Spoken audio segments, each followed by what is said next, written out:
부자격자들을 임명시킨 용산 대통령실이 설립부터 고민하셨다면 예의를 갖춰서 진정 그럴 의향 없으세요? 국장님?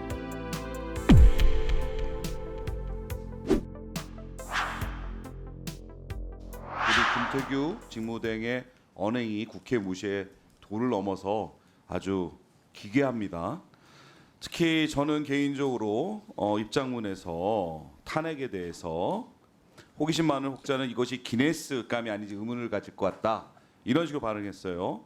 근데 저는 개인적으로 김태규 부위원장 직무대행의 그날 밤을 적으면서 그 방송통신위원회 이진숙 위원장과 탄핵당한 김태규 부위원장이 기네스감이다 이렇게 생각합니다. 그 이유는 아시는 것처럼 21년도에 똑같이 5명의 방통위원이 36일에 걸쳐서 KBS와 박문진 이사 선정 및 이사 추천 및 선임을 진행했습니다. 하지만 이번에는 단 2분이서 임명 당일 것도 몇 시간 만에 무려 400만 자가 넘는 83명의 지원서를 꼼꼼히 검토하고 회의하면서 의결도해서 대한민국 공영방송의 이사를 결정했습니다. 그것뿐만이 아닙니다.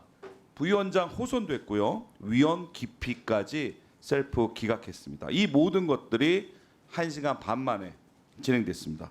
이거야말로 진정하게 이 초인적인 능력으로 기네스감이 아닌가 생각하는데 맞습니까? 기네스감 아닙니까 이거? 83명의 인선을 1시간 반 만에 진행했어요. 어떻게 생각하세요, 소장님? 거기에 대해서 제가 뭐 특별히 드릴 말씀이 없습니다. 네.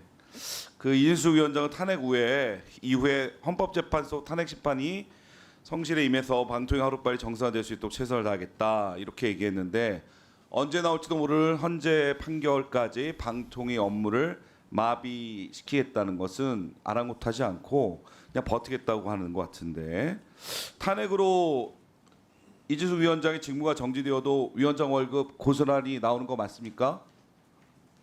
뭐 일부 수당 빼고는 나오는 걸로 알고 있습니다. 혹시 방통위원장 연봉 대충 얼마 정도인지 알고 계십니까? 자, 정확히는 잘 뭐. 장관급입니까? 제가 본의원이 인사혁신처에 문의해 보니 연봉은 1억 4,533만 원이고 탄핵 소추로 직무가 정지되어도 보수는 뭐 일부 수당을 제외하고 전액 지급된다고 답변받았습니다. 방송통신위원회 운영은 마비되고 우리나라 방송통신 산업 전반에 있어서 큰 불행을 끼친 탄핵을 유발한 이진숙 위원장은 개인적으로는 별다른 큰 문제가 없어 보입니다. 이진숙 위원장은 임명 당시부터 인사청문회를 통해서 최소한의 자격조차 없음이 드러났던 위원장입니다. 또한 불법적 이인 체계에서 그토록 윤석열 정부 바라는 박문진 이사 선임과 KBS 이사 추천을 강행했습니다. 이제는 방송 미디어 산업에 대한 전문성과 중립성을 갖춘 인사를 윤석열 정부가 새롭게 임명해서 이진숙 위원장 사퇴하고 그래야지만 방송통신위가 정상화될 거라 생각하는데 의견 있으십니까? 드릴 말씀이 없습니다. 제가 그 방송통신위원회가 아까 뭐 어떤 과장님의 이름으로 여당에게 탄원의 내용의 문구를 전달했다고 들었습니다. 전 제가 보기에는 탄원을 발송해야 될 대상지는 국회 국민의힘이 아니고 사실은 대통령실입니다. 용산. 왜 그러냐면 우리 김영관 국장님, 통신위원회 처음에 설립 그 시점부터 근무하셨죠? 네, 그 이전부터 공무원 생활을 하고 있었고요. 하지만 제 말은 방송통신위원회가 설립되자마자 네. 그동안 방송통신위원회가 2008년도 설립돼서 지금까지 한 16년, 15년 지나왔는데 혹시 부위원장님 총 몇 분인지 알고 계십니까? 김태규 직무대행 포함해서 13분입니다. 13분.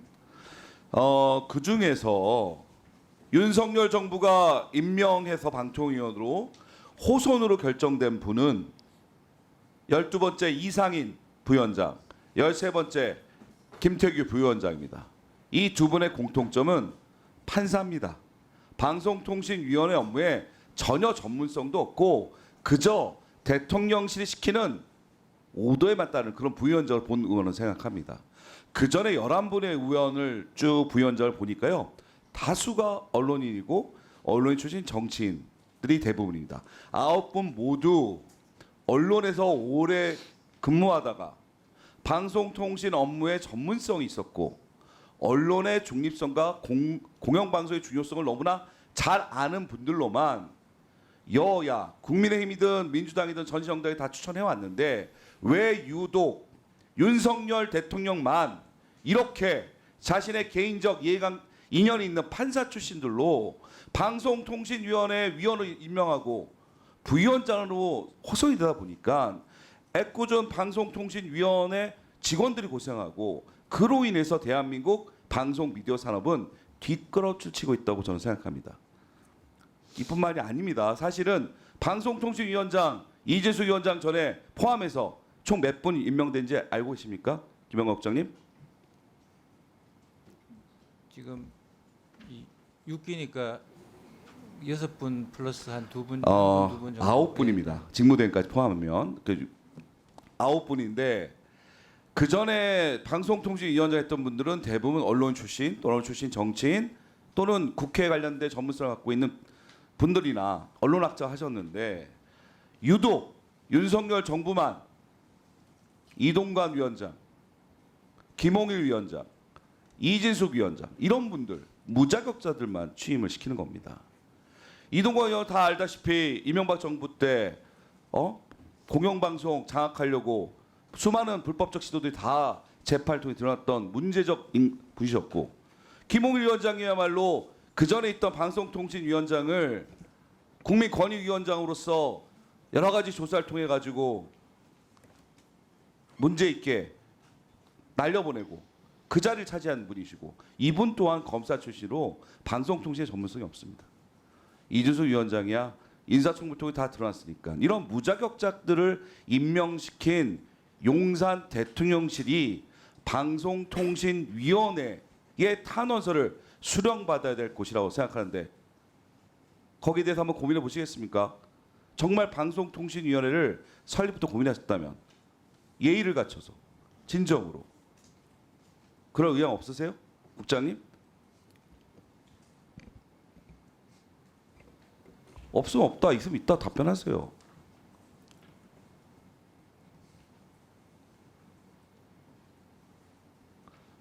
저의 질의가 안 들리십니까? 아니 잘 들립니다. 근데 왜 답변 안 하십니까? 답변을 드리기가 어려워서. 답변을 드리기 어렵다고 그렇게 답변하세요. 국장님은 지금 방송통신위원회 최고참 제일 오래된 고위 간부 아니십니까?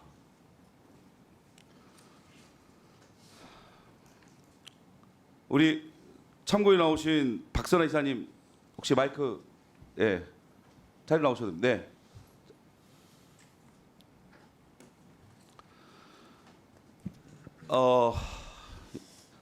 방송문화진흥회 박선아 이사님. 네. 그 2023년 KBS 경영실적을 보면 총 수입은 1,061억 감소했고 단기 순손실 이런저런 수익성, 재무안정성 지표 모두 악화됐습니다. 23년 기준으로 KBS가 553억의 단기 순손실을 볼 때 같은 해 MBC는 단기 순이익을 966억을 받고 참고로 SBS는 316억입니다. 이렇게 OTT를 비롯한 새로운 미디어가 대중화될 때 지상파 방송 전반의 경영 성과 어려운 와중에 MBC가 이렇게 독보적으로 수익성을 높인 이유를 박문진 이사로서 들으신 바 있으십니까? 네. 2023년 경영 실적에 대해서는 2024년 6월과 7월에 이제 그 경평을 마쳤습니다. 그래서 보고서가 저희 방송문화진흥회 홈페이지에 업로드가 된 상황이고요. 방금 위원님께서 말씀 주셨던 그런 실적들이 사실은 KBS나 SBS와 비교했을 때 경영 실적 그리고 신뢰도 시청률 모두 좋았다고 사실입니다.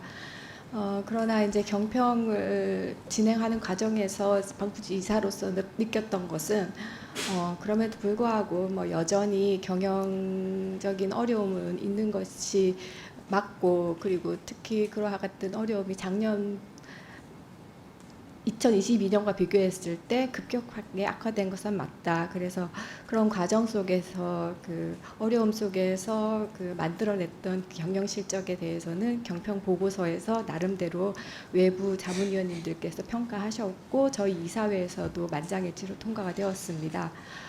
그것을 어떻게 평가하느냐고 여쭤보셨는데 권력을 두려워하지 않고 공영방송 앞에 놓였던 가시밭길을 이제 스스로 선택한 공영방송의 구성원들과 경영진들이 더욱 긴장하고 언론과 방송의 본연의 역할에 더 한 결과라고 생각을 하고요. 그러한 어떤 그 MBC의 어떤 그런 작년 이후로부터 걸어왔던 그런 과정들을 국민들이 잘 아시고 지지를 보내주셨던 결과는 그렇게 시청률과 어떤 신뢰도로 나타났다라고 생각하고 있었습니다. 네. 네. 이혜민